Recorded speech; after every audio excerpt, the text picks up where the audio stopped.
Instead, we have the opportunity to make a habit of empathy, to recognize ourselves in each other. Yeah, so I'm Reverend Kurt A. Kuwald. I'm a Unitarian Universalist minister. I'm faculty at Starr King School at the Graduate Theological Union. I'm also a member of First Unitarian Church right down here in 14th and Castro. I'm part of the interfaith tent here in Oakland and at Occupy Oakland. Immediately after the last shutdown of the plaza and the tearing down of the tents, including our interfaith tent, we came to this corner of the plaza and we set up a canopy. And that's just one of those pop-up canopies.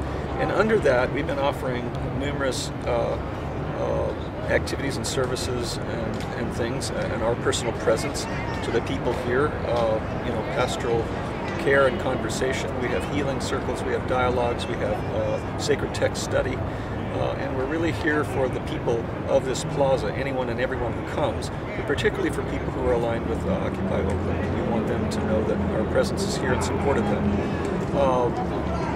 For several days, various people from the city came by and told us that they just wondered why we were here and what we were doing, and they even said that they would go and check with the powers that be. Ultimately, well, let's see, the day after Thanksgiving, though, I did want to add, Mayor Kwan came by and she appreciated the fact that we were here. She was quite positive in her sharing, and she left, and she said nothing about the fact that we needed a permit or that we shouldn't have the canopy, anything to that effect. Later, we began having police officers come by and telling us that we needed a permit.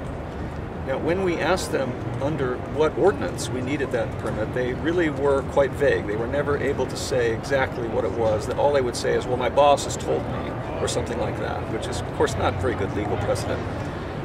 So ultimately,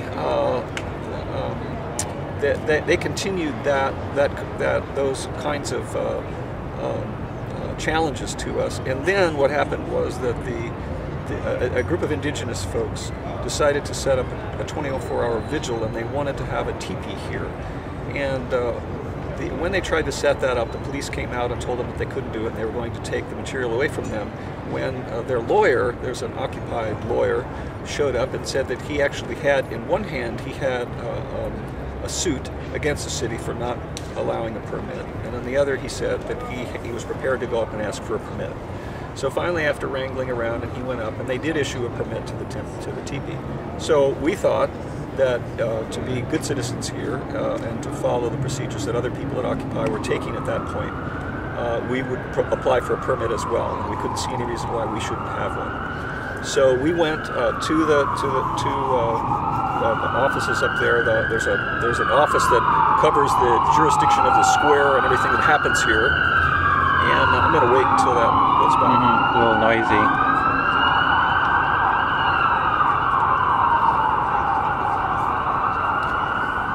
Okay.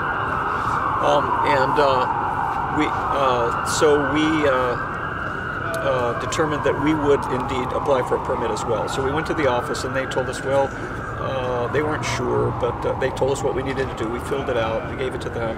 It took several days, in which finally they said that they would issue us a permit. This was yesterday. They would issue us a permit, but they didn't want to allow us to have a canopy. But today, they would let us know what their decision about that was. So we don't understand why we need a permit to be out here on the plaza. Anybody can come here and set up and sit for the day.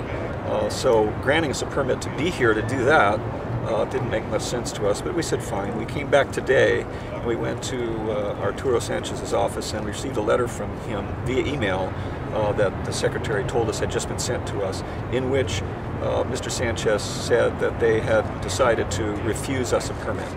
Now, we're really rather unclear about whether that means entirely a permit. We can't even be out here sitting out here with any material at all, or was he just talking about the permit for a canopy? So we're a little bit unclear about that. However, whatever that refusal is, as far as we're concerned, if they've already granted the use of that, and we know for a fact that in years past there have been all sorts of organizations out here that have had canopies, particularly businesses of various sorts, some of which some people would even take offense at, for instance, a Budweiser tent and things like that. So we know that that precedent has already been set, despite the fact that the city keeps saying to us that they're relying on historical precedents in order to make this decision. So we're going to be having a conversation with our lawyer. We are working on a press release because we're considering that some further action needs to be taken, and we're not exactly sure what that might be. But it appears that if the city isn't going to grant us that simple request where they've granted it to other people, that the unfairness of that, not just to freedom of speech, but to freedom of religion here on this plaza, can't be allowed to stand. So we're thinking deeply about how we're going to respond. Okay, great. That's a great overview. So appreciate that. Let me get a shot of the whole. Once I get flowing. Yeah, you really flow. When you're flowing, you're flowing. That's what happens when you get empathy. Somebody listens, and it all comes out. Somebody's listening. And that's what I figure we need more of. We're walking down the wall.